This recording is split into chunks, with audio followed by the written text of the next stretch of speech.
a brewing dispute, setting the stage for CIT, Bengal v. Shaw, Wallace and Company, the case of CIT, Bengal v. Shaw.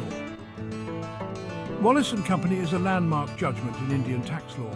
It centres around a dispute between the Commissioner of Income Tax, CIT, Bengal and Shaw, Wallace and Company, a prominent company involved in managing agency agreements.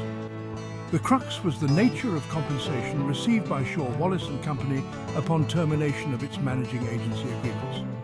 Shaw, Wallace and Company argued the compensation was capital in nature, a one-time payment for the loss of a long-term asset.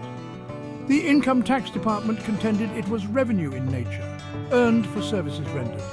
This disagreement formed the basis of the legal battle determining the tax liability of Shaw, Wallace and Company. The case reached the Bombay High Court, setting a precedent for interpreting income and capital under the Indian Income Tax Act of 1922. The outcome had significant implications for tax treatment of similar transactions in India.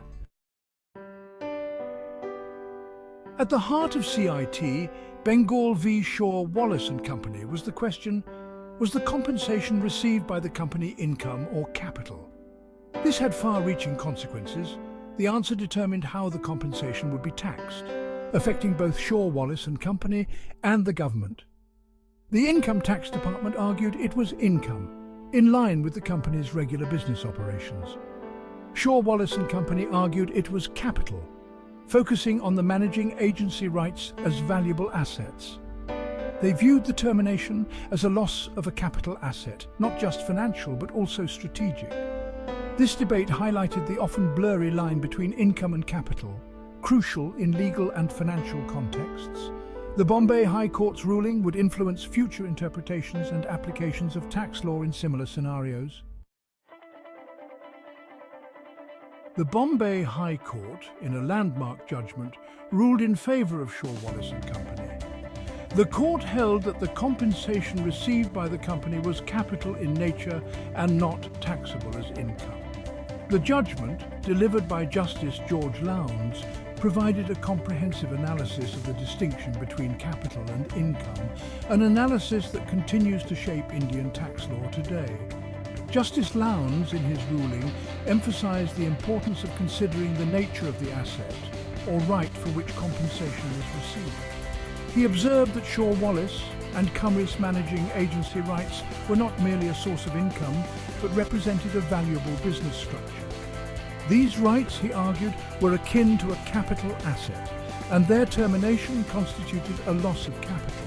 Furthermore, the court rejected the Income Tax Department's argument that the compensation was merely a replacement for lost income. Justice Lowndes pointed out that the compensation was not a recurring payment for services rendered. Instead, it was a one-time payment received for the extinguishment of a valuable right. The judgment in CIT, Bengal v. Shaw, Wallace and Company, provided much-needed clarity on the distinction between capital and income. It established that compensation received for the loss of a capital asset, even if that asset was the source of income, should be treated as capital. This principle, enshrined in the judgment, has had a lasting impact on the interpretation of income tax law in India. Section 4. Enduring relevance. The case's impact on income tax law in India. The CIT, Bengal v. Shaw, Wallace and Company case is a pivotal moment in Indian tax law. Its relevance resonates today, guiding legal interpretations and decisions. The case's impact extends beyond its facts, shaping how similar transactions are viewed. It emphasized looking beyond the form of a receipt to its true nature. The court's analysis examines the purpose and context of payments. It highlighted the significance of considering the enduring benefit from a receipt. If a receipt creates a lasting advantage, it is likely considered capital. Conversely, receipts for day-to-day operations are classified as income. The principles established have been consistently applied in subsequent cases. The case serves as a guiding light in navigating the complexities of tax law. Its influence on Indian tax law is a testament to the enduring significance of well-reasoned judgments. Section 5. Conclusion. A landmark case with far-reaching implications. The case of CIT, Bengal v. Wallace and Company, stands as a landmark judgment in the annals of Indian tax law. This pivotal case delved into the often complex distinction between income and capital, providing clarity and guidance that continues to shape judicial interpretation even today. The case's impact extends far beyond the specific parties involved, influencing how various transactions are viewed and taxed in India.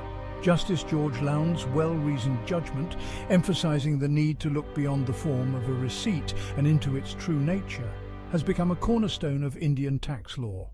The principles enshrined in this judgment have transcended time, serving as a beacon for courts and tribunals grappling with the complexities of classifying receipts as either income or capital. The case serves as a powerful reminder of the judiciary's role in shaping legal understanding and its profound impact on the world of business and finance. The legacy of CIT, Bengal v. Wallace and Company, lies in its enduring contribution to the development of a robust and nuanced framework for interpreting income and capital within the Indian tax system.